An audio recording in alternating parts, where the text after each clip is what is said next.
In this part of Special Stage, we visit round 4 of the BTRDA Rally Championship, the SJR Motorsport sponsored Plains Rally. Organised by Knutsford and District Motor Club, the rally has attracted a strong entry. So with an eclectic mix of cars and drivers and some classic Welsh stages, let's join the action in the forests.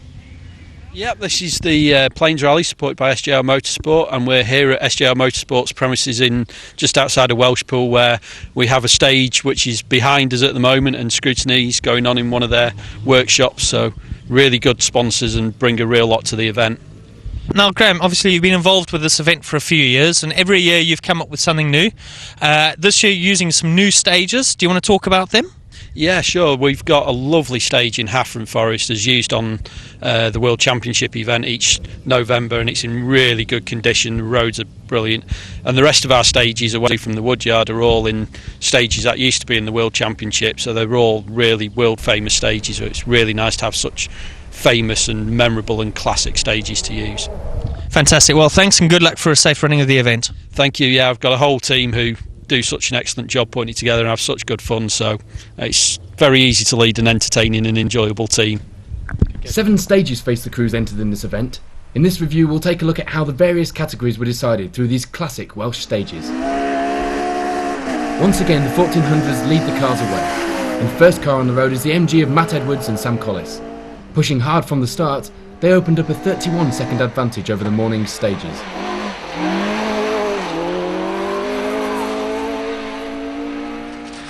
Lying in second place after the first 3 stages were Darren Pinchin and Karen Watts, but this would be short-lived as the pair rolled out of the rally on stage 4. Both crew members were thankfully okay, but the accident signals the end of the rally and weeks of hard work ahead to get the car ready for the next round. This meant that Martin and Richard Lewis step up to second. The pair had briefly held this position after stage 1, showing their pace and validating their claim to the number 2 spot.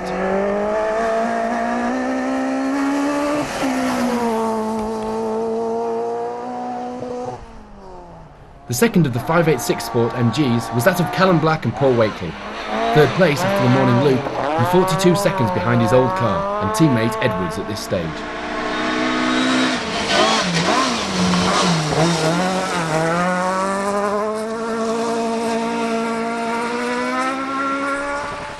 Justin Lawson and Paul Hargreaves were putting in some good times and came out of the morning loop in 4th place.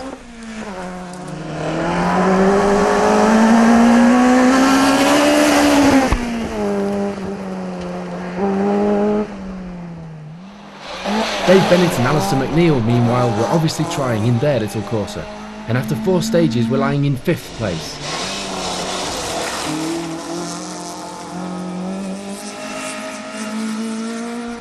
Marcel Freeling and Karen Robinson were pushing their MG to its limit and using every bit of the road, ending the morning in 6th place.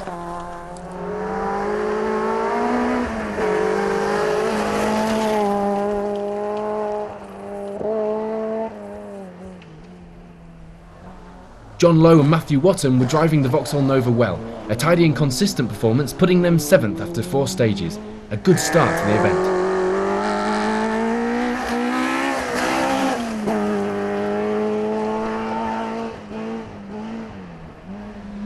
Patrick and Natalie Messer were going equally as well, posting exactly the same overall time as Lowe after the morning loop to take 8th overall. 8 seconds further back in 9th place was the Vauxhall Nova of Sean Matthews and Rob Hopewell. While rounding up the top 10 in something a little different were Bernie McLean and Garth Howell in their Lotus Elise.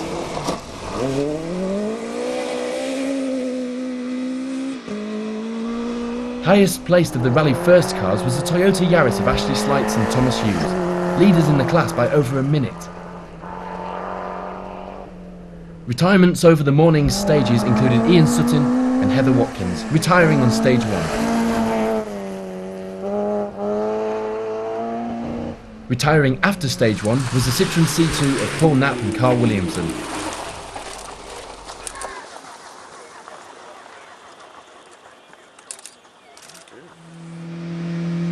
And rolling out shortly after this on stage 3 was the Micra of Laura Kenny and Rhys Morgan.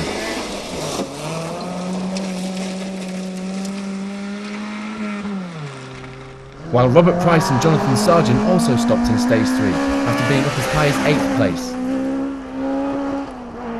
On to the afternoon stages now, and the lead of the event was still firmly in the hands of Matt Edwards and Sam Collins. Although Callum Black and Paul Wakely had started to close in, their deficit from second place only 24 seconds now.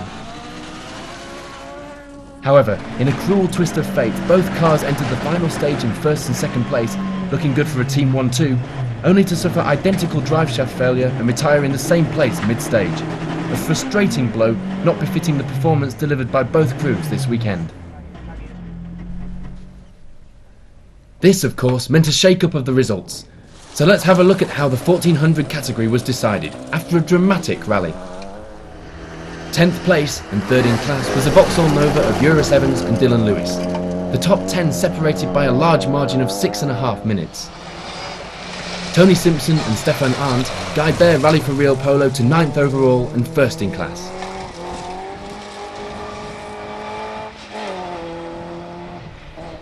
With his usual co-driver unavailable, Kieran Darrington enlisted the help of Pamela Hilton on the notes, a move he won't be regretting. The pair finish a respectable 8th place and 6th in their class.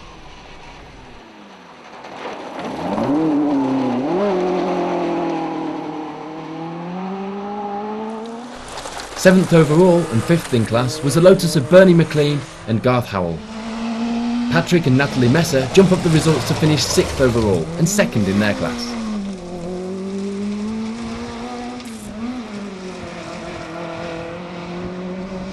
And due to the retirements at the front of the field, Marcel Freeling and Karen Robinson finishes the first MG, 5th overall and 4th in class.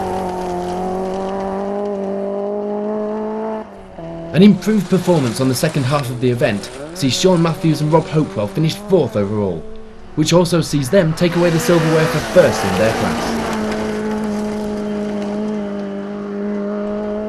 3rd overall and 3rd in class goes to Dave Bennett and Alistair McNeil in the Corsa. The reigning Rally First champions have put in a consistent approach to the 1400 class this season.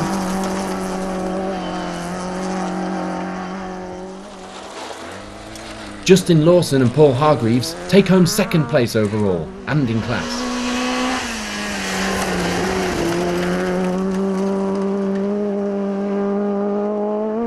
And a surprised but fully deserving pair, Martin and Richard Lewis finished as 1400 winners here this weekend.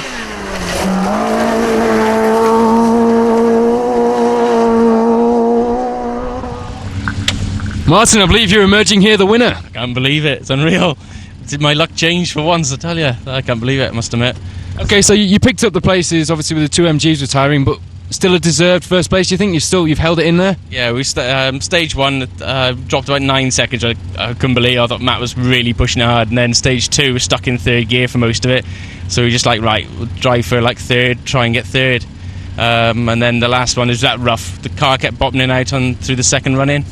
So, and I think Callum's car's a little bit higher, so he took a few seconds out of me. I was like, oh no! So, all right, we're going to see if we can get 7 seconds back of him in the wood yard. So we put new tyres in the front. Right, we're going to attack this hard, and to see him both backed up, it was like I couldn't believe it. Just couldn't believe it. Well, fantastic result. Well done, guys. Thank you very much. All right, see you, boys. Justin, interesting day in the forest. 2nd place. Yeah, excellent. We started just to really want to get a finish, having not been in the car for 7 months.